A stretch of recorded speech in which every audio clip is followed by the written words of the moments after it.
Përshëndetje, ku jemi këtu me parashikimin e datës 30, data 30 prill 2026. Dita e fundit e muajit, një ditë ku do flitet shumë për sa i përket ndryshimeve, për sa i përket vendimeve dhe jo vetëm. Muaji mbyllet me një hënë peshore me diellin në dem, Afroditën në binjak, Uranin tani në fillim të binjakëve dhe kjo do të thotë mesazhin që jep, mesazhin e qartë në ato çka ndodh tani tutje. Ruaj vlerat dhe bazat. Por mendo ndryshe, fol ndryshe, hap mendjen. Mos ke frikë nga ndryshimi. Dhe kjo flitet mjaft dhe kuptimi është i madh.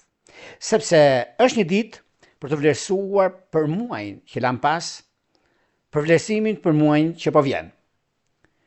Përgatitja e muajit maj, që është mirë të shohim se çfarë kemi mësuar nga muaji i kaluar dhe çfarë kemi nevojë tani e tutje. Kjo do thotë një hap të ri. Ditë e përshtatshme për përfundime, mbyllje ciklesh të vështira dhe gjëra që neve nuk na ofrojnë asgjë, mund t'i heqim dhe të bëjmë një bilanc dhe të ridizajnojmë gjërat, se të bëjmë një dizajn që neve na përshtatet, na pëlqen dizajnime të ndryshme dhe kohën e duhur. Ekuilibro gjëra që do, që të kesh një ekuilibër të rëndësishëm për sa i përket gjërave të forta që do jenë mbi të jenë themelet të forta dhe të arrijmë në maksimum. Por vallë, mbi këto ndryshime dhe mbi këto gjëra që ndodhin, sa jemi gati, sa jemi të përgatitur për këtë ditë kaq të rëndësishme, shtrohet pyetja. Edhe pse pikërisht kjo ditë jep mundësinë, sepse ditë e Jupiterit, ditë e ite, ku me ndryshimin e madh dhe mundësitë që na jepen na mëson shumë gjëra në jetën tonë. Por para se të fillojmë me parashikimin e 12 shenjave zodiakale, unë ju rikujtoj edhe një për gjithë juve të rishikues të nderuar, ku do ndodheni në Shqipëri apo në diasporë dhe jeni në kërkim të parashikimi të detajuar, atëherë duke klikuar në www.astrologu.al, faqja roz shkon atje. Atje ndodh sekretaria për t'ju ndihmuar për gjithçka juve ju intereson. Duke bler paketën tuaj dhe numrin për katës të blerjes, jeni gati pastaj për të dërguar një email tek sekretaria dhe flasim bashkë nëpërmjet Viberit apo WhatsAppit. Për juve që doni që në kohën që ne jemi drejt për së drejt me juve, e doni të dërgoni një mesazh. Atëherë kemi këtë butonin këtu. E klikoni, e shikoni dhe kur të jemi drejt për së drejti në pyetje përgjigje çdo të mërkur, atje e dërgoni mesazhin dhe merrni përgjigjen drejt për së drejti. Tani, pa humbur kohë, fillojmë me shenjat me radhë.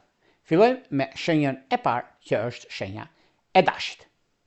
Për sa përket shenjës së dashit, do duket se kjo periudhë është një periudhë mjaft ndikuese, rrezatuese në gjërat që do të bëjmë dhe kohën dhe mundësitë e artë për punën dhe për karrierën.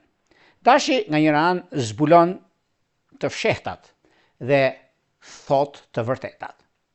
Është një moment mjaft i mirë për juve, për shumë gjëra që do të ndikojnë, shumë gjëra do të ndryshojnë. Në fushën e dashurisë duket se me peshore dhe me gafore gjërat janë shumë të mbara. Vijojmë tek shenja e radhës, që do thotë shenja e demit. Periudha e shenjës së demit duket se kjo periudhë është një periudhë mjaft e mirë në fushën ekonomike, në fushën e biznesit, në fushën e karrierës dhe shumë gjëra të tjera që do të kemi në lidhje me takime, lidhje me punë, lidhje me vendime shumë të rëndësishme që marrim. Është moment mjaft i mirë për të stabilizuar gjithçka neve kërkojmë dhe dëshirojmë.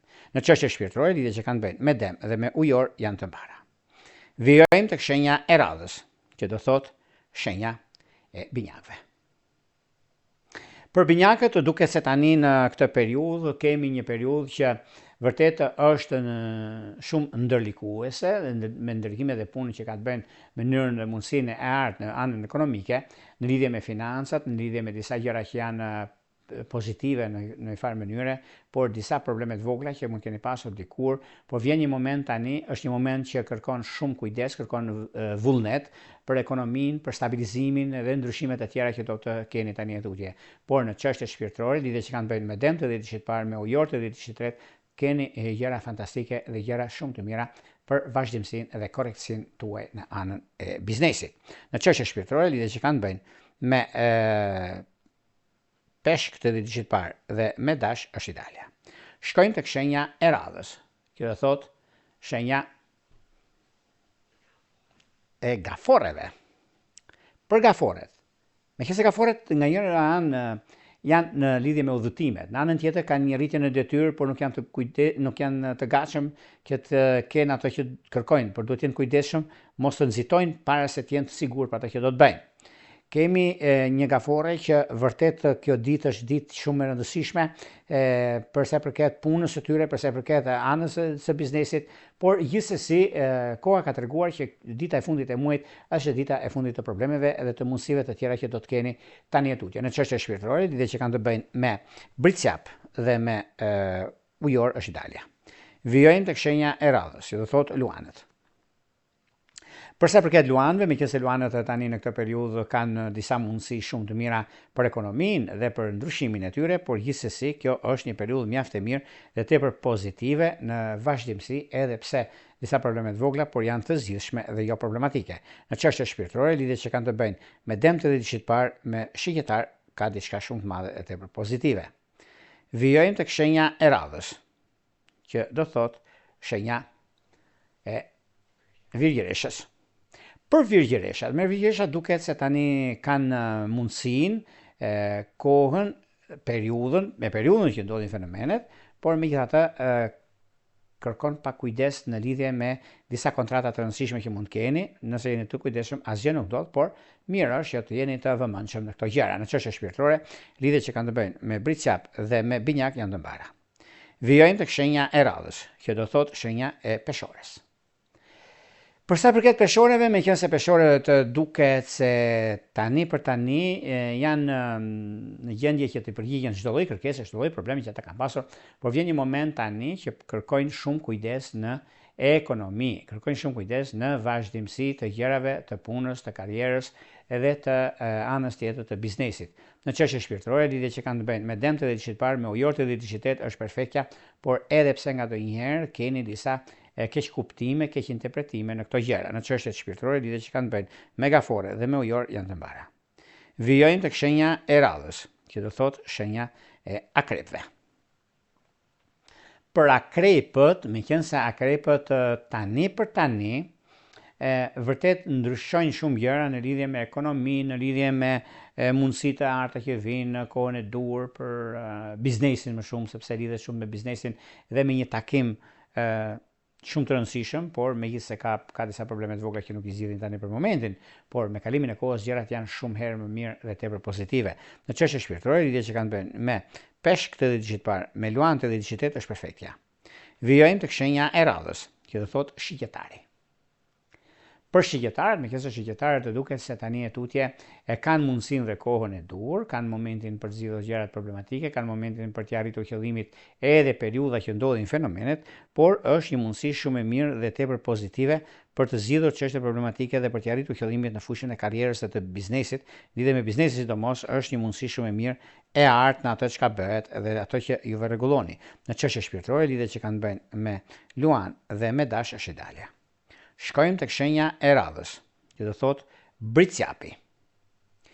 Meqense për britsjapët duket se kanë mundësinë dhe kohën e dur për zgjidhur problematikat, por kërkohet edhe pak vëmendje, jo të nxitojnë, por të arrisin qëllimin e tyre. Në çështje shpirtërore, lidhjet që kanë bëjnë me dëm dhe me akrep është ideale. Shkojmë tek shenja e radhës, që do thotë shenja e ujorëve.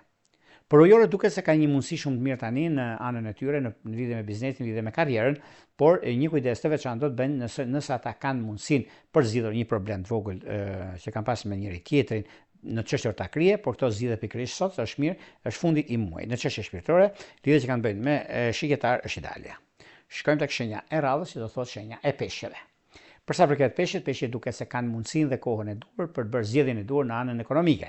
Në çështje shpirtërore, një gëzim shumë i madh është me binjak të ditëshit të tretë. Këto ishin pak a shumë për sa përket pikërisht kësaj date kaq të rëndësishme të ditës së fundit të muajit, të datës 30 prill 2026. Nëse dëshironi parashikimet e tjera, astrologu.al, faqja rosh shkon atje dhe duke klikuar dërgoni një email tek sekretaria dhe pas flasim bashkë në Viber apo WhatsApp. Nga një rrotulla. Gjithë mirat.